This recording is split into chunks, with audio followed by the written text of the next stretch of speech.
আসসালামু আলাইকুম। এসএমটি ব্লগে সবাইকে স্বাগত। যারা আমার ফেসবুক পেজ থেকে দেখছেন তারা আমার পেজটিকে লাইক ও ফলো দিয়ে পাশে থাকবেন। আর যারা আমার ইউটিউব চ্যানেল থেকে দেখছেন তারা আমার চ্যানেলটিকে সাবস্ক্রাইব করে পাশে থাকা বেল আইকনটি বাজিয়ে দেবেন। তাতে করে আমি ভিডিও দেওয়ার সাথে সাথে নোটিফিকেশন আকারে চলে যাবে। আর যারা অলরেডি সাবস্ক্রাইব করেছেন তাদেরকে জানাই অসংখ্য ধন্যবাদ। চালের গুঁড়ি খেজুরের গুড় ছাড়া নাকি পিঠাই খাওয়া যায় না। আজকে আমি একটা পিঠা বানাবো, এসব কিছুই লাগবে না। এখানে আমি 3টি কলা নিয়ে নিয়েছি, আর কলাগুলি একদম পেকে গিয়েছিল। এখন আমি সেই কলাগুলিকে হাত দিয়ে চটকে নিচ্ছি, আর 1 কাপ পরিমাণ চিনি দিয়ে দিলাম। চিনি আর কলাটাকে হাত দিয়ে ভালোভাবে চটকে চটকে মেখে নিতে হবে। সাথে আমি 1 কাপ পরিমাণ আটা দিয়ে দিচ্ছি, আর 1 কাপের একটু কম নারকেল কোড়া দিয়ে দিলাম।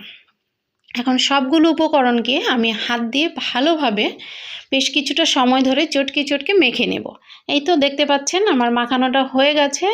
আর যখন এরকমটা হয়ে যাবে তখন এটাকে ভাজার জন্য আমি চলে যাব। চুলায় একটা ফ্রাই প্যানের মধ্যে আমি বেশ কিছুটা তেল দিয়ে দিয়েছি, আর তেলের মধ্যে সেই ব্যাটারটাকে আমি অল্প অল্প করে দিয়ে দিচ্ছি। আমি একদম ছোট ছোট করেই বানিয়ে নিচ্ছি। এটাকে আমরা বড়া বলি, বড়ার মতো করেই আমি এটাকে বানিয়ে নিচ্ছি। আপনারা বড় করেও দিতে পারেন, যার যেমন ইচ্ছে।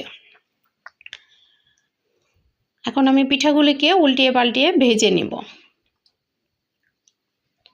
আমার রান্নাটি যদি ভালো লেগে থাকে প্লিজ একটা লাইক করে দেবেন, কমেন্ট করে জানাবেন কেমন হয়েছে, ফ্রেন্ডস অ্যান্ড ফ্যামিলির সাথে শেয়ার করে দেবেন। এই তো পিঠাগুলো কিন্তু আমার প্রায় হয়ে এসেছে। আমি পিঠাগুলিকে ভালোভাবে উল্টিয়ে পাল্টিয়ে ভেজে নিচ্ছি। এখন আমি পিঠাগুলিকে উঠিয়ে নিব।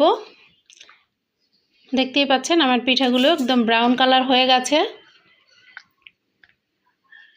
এই তো আমার পিঠাগুলো ভাজা হয়ে গেছে। এভাবে করে আমি সবগুলো পিঠাকেই ভেজে নিয়েছি। সবাই ভালো থাকবেন। আল্লাহ হাফেজ।